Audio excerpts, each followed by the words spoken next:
स्वागत है दोस्तों आप सभी का फिर से एक नए वीडियो में। दोस्तों आज के इस वीडियो में हम लोग देखने वाले हैं पॉलिटेक्निक एंट्रेंस एग्जाम के लिए फिजिक्स का दोस्तों बहुत ही मोस्ट इंपोर्टेंट प्रश्न को दोस्तों आज के इस वीडियो में हम लोग सोल्व करने वाले हैं। ठीक है, पॉलिटेक्निक एंट्रेंस एग्जाम के लिए फिजिक्स का दोस्तों टोटल प्रश्न की बात करें तो हम लोग 50 को बहुत ही महत्वपूर्ण प्रश्न को दोस्तों आज के इस वीडियो में हम लोग सोल्व करने वाले हैं। ठीक है, अगर आपके भी दोस्त अगर पॉलिटेक्निक एंट्रेंस एग्जाम की तैयारी कर रहे हैं, ठीक है, तो उनको इस वीडियो को दोस्तों जरूर से जरूर शेयर कर दीजिएगा ताकि उन्हें दोस्तों लाभ मिले और आपका भी यहां से क्या हो भला हो जाए। ठीक है, और अगर दोस्तों आप अपना काम नहीं किया यानी कि आप वीडियो को लाइक ही नहीं किए दोस्तों, अगर वीडियो को लाइक और चैनल को सब्सक्राइब करने के साथ साथ बेल नोटिफिकेशन को ऑल पर सेट कर लीजिएगा। ठीक है, आज का ये वीडियो दोस्तों पॉलिटेक्निक एंट्रेंस एग्जाम के लिए बहुत ही धमाकेदार वीडियो होने वाला है। वीडियो को अंत तक देखिएगा दोस्तों और पॉलिटेक्निक एंट्रेंस एग्जाम में जाइए धमाका मचा के आइए।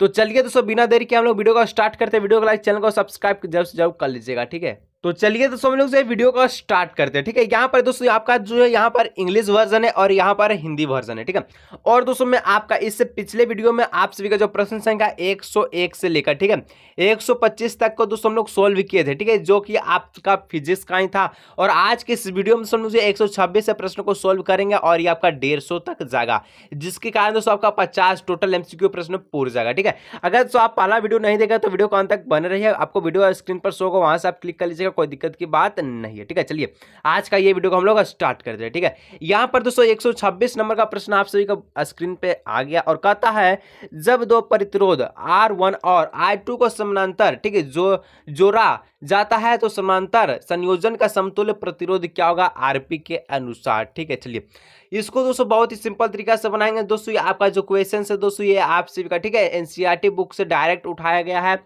चलिए इसको हम लोग देख लेते हैं। तो दोस्तों समांतर क्रम में आप किस प्रकार से यहाँ पर संयोजन को किस प्रकार से जोड़ते हैं। ठीक है, प्रतिरोध को आप समांतर संयोजन में किस प्रकार से जोड़ते हैं 1/r के अनुसार। ठीक है, 1/r तो 1/r है दोस्तों, तो यहाँ पर आरपी है तो 1/rp हम लोग लिख देंगे। ठीक है, क्या हो जाएगा बराबर में 1/r1 प्लस 1/में क्या हो जाएगा R2 हो जाएगा। ठीक है दोस्तों, यहाँ पर R1 और R2 का हम लोग क्या ले लेंगे एलसीएम ले लेंगे, तो R1 और R2 हम लोग लिख लेंगे। ठीक है, अब दोस्तों R1 को R1 और R2 से डिवाइड दीजिए तो दोस्तों यहाँ पर R1 से R1 कट जाएगा, बचेगा क्या बचेगा R2 बचेगा। ठीक है, R2 यहाँ पर लिख दीजिए प्लस यहाँ पर दोस्तों क्या बच जाएगा R2 को R1 से R2 से भाग दिया R2 कट जाएगा और R1 यहाँ पर बच जाएगा। ठीक है, अब दोस्तों यहाँ पर केस क्या पूछे यहाँ पर ध्यान रखें। ठीक है, यहाँ पर हम लोग आरपी लिख लेते हैं बराबर में। ठीक है, चलिए अब कहता है दोस्तों आरपी के अनुसार, तो यहाँ पर 1/rp है तो इसको पलटने के लिए हम लोग क्या करेंगे इसको पलटेंगे, आरपी को हम लोग पलटेंगे तो यहाँ पर R2 प्लस R1 और नीचे वाला भी हम लोग पलट लेंगे। ठीक है, तो इसको हम लोग पलटते हैं तो यहाँ हो जाएगा आरपी हो जाएगा और यहाँ पर क्या था तो नीचे वाला था R1 ठीक है और R2 था गुना में था तो इसको हम लोग इस प्रकार से लिखे और यहाँ पर R1 प्लस R2 था। ठीक है, चलिए इस प्रकार से तो ऑप्शन नंबर कहाँ दिख रहा है इस प्रकार का, तो ऑप्शन नंबर डी इसका राइट आंसर होगा। ठीक है, ऑप्शन नंबर डी परम सत्र उत्तर। चलिए इस प्रकार से दोस्तों आपका जो है एनसीईआरटी से ही उठाया गया डायरेक्ट प्रश्न दोस्तों, इसलिए एनसीईआरटी को अच्छी तरह से सोल्व करके जाइएगा। ठीक है, 127 नंबर में दोस्तों कि जॉल को उष्मा के सिद्धांत के अनुसार ठीक है यहाँ पर विद्युत धारा के कारण निर्मित जो उष्मा डैश के द्वारा दी जाती है, तो किसके द्वारा दी जाती है आपको बताना। तो यहाँ पर दोस्तों इसका जो right answer option number A हो जाएगा। ठीक है, 127 का ऑप्शन नंबर ए हो जाएगा H बराबर L²RT। ठीक है, चलिए ऑप्शन नंबर ए। आगे दोस्तों 128 नंबर है 1 वाट विद्युत शक्ति के बराबर किसके बराबर होता, तो 1 वाट विद्युत शक्ति किसके बराबर होता है, तो पी का पी यहाँ पर फॉर्मूला पहले आप समझ रहे। ठीक है, पी बराबर क्या होता है वी आई होता है। ठीक है, पी क्या है तो शक्ति है, शक्ति का ऐसा मतलब 1 वाट हो गया समझ लीजिए। ठीक है, और विभवांतर को दोस्तों हम लोग 1 वोल्ट यानी कि इसका एसआई मतलब वोल्ट होता है तो 1 वोल्ट। ठीक है, और आप सभी का विद्युत धारा का एसआई मतलब होता है एम्पियर, तो 1 एम्पियर। तो अगर दोस्तों हम लोग 1 वाट को बराबर करते हैं 1 यहाँ पर वोल्ट और 1 एम्पियर से तो ये बराबर होता है। ठीक है, ऑप्शन नंबर इसका राइट आंसर होगा। ठीक है, चलिए आगे 129 नंबर का प्रश्न दोस्तों विद्युत ऊर्जा की व्यवसायिक इकाई है। ठीक है, विद्युत ऊर्जा का व्यवसायिक मात्रा क्या था किलोवाट घंटा। ठीक है, ऑप्शन नंबर ए ठीक है kWh। ठीक है, चलिए तो 130 नंबर का दोस्तों प्रश्न कहता है तार की प्रतिरोधकता है क्या है, तो यहाँ पर इसका ऑप्शन होगा बी। ठीक है, उसका अनुप्रस्थ काट के क्षेत्रफल से क्या व्युत्क्रमणापाती होती है, तो इसके लिए मैं आपको एक सूत्र दिया था R बराबर रो एल बट्टे में ए। ठीक है, तो ये हो गया एरिया, ये हो गया लंबाई, ये हो गया पदार्थ। ठीक है, तो यहाँ पर प्रतिरोध लंबा यहाँ पर एरिया पर बोल रहा तो क्या व्युत्क्रमणापाती है, हाँ ऑप्शन बी इसका राइट आंसर होगा। ठीक है, चलिए 131 नंबर है ब्रेड टोस्टर और विद्युत स्टारियो जैसे विद्युत गर्मी के उपकरण के संवाहक शुद्ध धातुओं के बजाय मिश्र धातुओं द्वारा बनाए जाते हैं क्योंकि, तो जो टोस्टर है दोस्तों आप सभी जानते हैं ब्रेड का जो टोस्टर होता है यानी कि उसमें ब्रेड चाप लगा के और आग में जो टोस्टरों को डाल दिया जाता है, ठीक है। विद्युत स्टार जैसे कि आयरन हो गया। तो ये सभी दोस्तों यहाँ पर बोलता है कि जो है शुद्ध धातु के ना बनाकर मिश्र धातु का क्यों बनाया जाता है, इसलिए बनाया जाता है दोस्तों कि ताकि जो यहाँ पर टोस्टर हो या विद्युत स्टार ये गर्म होने पर ये गले ना यानी कि पिघले ना, ठीक है। अगर पिघले तो आप कपड़ा आयरन नहीं कर सकते हैं, आप ब्रेड नहीं खा सकते हैं, ठीक है, गर्म ब्रेड। तो इस प्रकार से दोस्तों हम लोग कह सकते हैं इसका जो गलनांक है कम होता है। तो यहाँ पर हम लोग इसका जवाब क्या हो जाएगा, इसका जो ऑप्शन नंबर बी, ठीक है। मिश्र धातुओं में प्रतिरोधता जो है अधिक होता है, ठीक है, अधिक होगा तब तो नहीं गलाता। चलिए 132 से दोस्तों एक क्षैतिज विद्युत शक्ति तार के, ठीक है, माध्यम से एक धारा पूर्व से पश्चिम में प्रवाहित होती है। तो विद्युत शक्ति तार के सीधे नीचे की बिंदु पर चुंबकीय क्षेत्र की दिशा होती है। तो इसका क्षेत्र का जो दिशा है दोस्तों ये आप सभी का हो जाएगा, ठीक है, उत्तर से दक्षिण, ठीक है, ऑप्शन नंबर ए, ठीक है। चलिए नेक्स्ट दोस्तों यहाँ पर 133 है एन घुमाने वाले, ठीक है, विद्युत धारा वाहन, ठीक है, यहाँ पर करने वाले गोलाकार कुंडली के कारण कुछ चुंबकीय क्षेत्र होता है।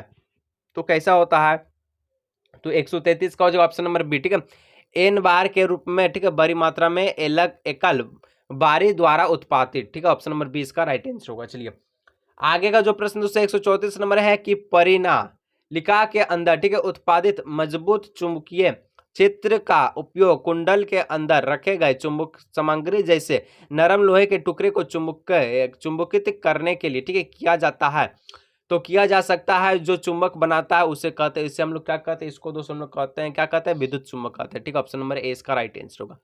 आगे दोस्तों 135 है कि विद्युत धारा वाहन, ठीक है, वहन करने वाले एक लंबे सीधे परिनालिका के भीतर चुंबक क्षेत्र होता है। तो कैसा यहाँ पर आपका बताना है, तो यहाँ पर इसका right answer option number D, ठीक है, सभी बिंदुओं पर समान होता है, ठीक है, हर एक जगह समान होता है। चलिए 136 से दोस्तों फ्लेमिंग के बाएं हाथ के नियम के अनुसार, ठीक है, तर्जनी डैश की दिशा दर्शाती है। तो कैसी दिशा दर्शाती है, तो यहाँ पर दोस्तों इसका जो राइट आंसर है चुंबकीय क्षेत्र की दिशा दर्शाती है, ठीक है। चलिए ऑप्शन नंबर बी 137 से दोस्तों वह उपकरण जो किसी परिपथ में विद्युत की उपस्थिति का पता लगाता है, इस कहते हैं, इसको हम लोग दोस्तों क्या कहते हैं, तो इसको हम लोग क्या कहते हैं, इसको हम लोग कहते हैं क्या, गैल्वेनोमीटर, ठीक है, ऑप्शन नंबर बी इसका राइट आंसर होगा। चलिए 138 है दोस्तों विद्युत जनरेटर के कार्य के तहत बुनियादी घटना है। तो कैसी घटना है आपको बताना है।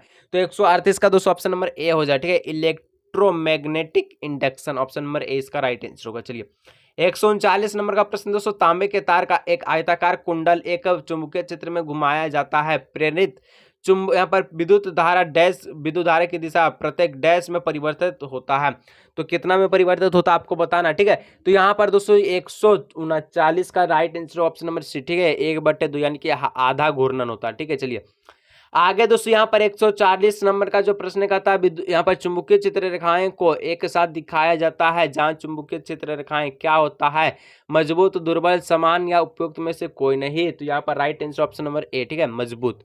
चलिए 141 नंबर का प्रश्न दोस्तों कहता है विद्युत ले जाने वाली, ठीक है, यहाँ पर सोलेनाइड का चुंबकीय क्षेत्र डैश के समान होता है।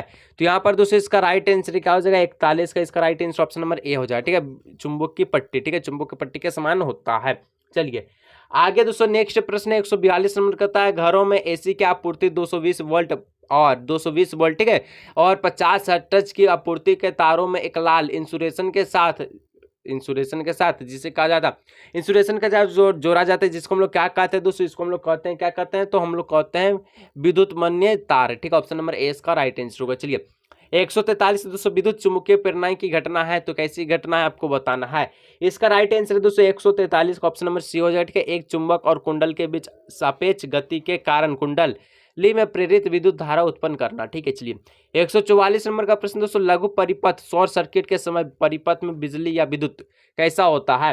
तो इसका राइट आंसर दोस्तों ऑप्शन नंबर सी हो जाएगा, ठीक है, अत्यधिक क्या होता है, बढ़ जाता है, ठीक है। चलिए 145 नंबर का प्रश्न कहता है विद्युत प्रभाव के उत्पादन के लिए, ठीक है, उपयोग किए जाने वाले उपकरण को कहा जाता है। इसको हम लोग क्या कहते हैं, इसको दोस्तों हम लोग कहते हैं यहाँ पर जनरेटर, ठीक है, ऑप्शन नंबर ए जनरेटर। चलिए आगे दोस्तों 146 नंबर का प्रश्न कहता है लघु परिपथ शॉर्ट सर्किट से परिपथ की सुरक्षा के लिए उपयोग किए जाने वाले सुरक्षा उपकरण है। तो इसको हम लोग क्या कहेंगे, इसको दोस्तों हम लोग कहते हैं फ्यूज कहते हैं, ठीक है, ऑप्शन नंबर 20 का राइट आंसर होगा।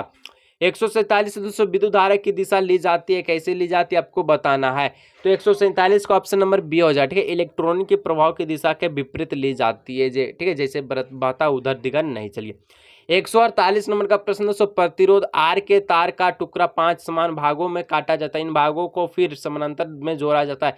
यदि इन संयोजन का समतुल्य प्रतिरोध आर डैश, ठीक है, तो आर बटे आर डैश का अनुपात होगा, तो कितना अनुपात होगा दोस्तों यहाँ पर आपको बताना है, ठीक है।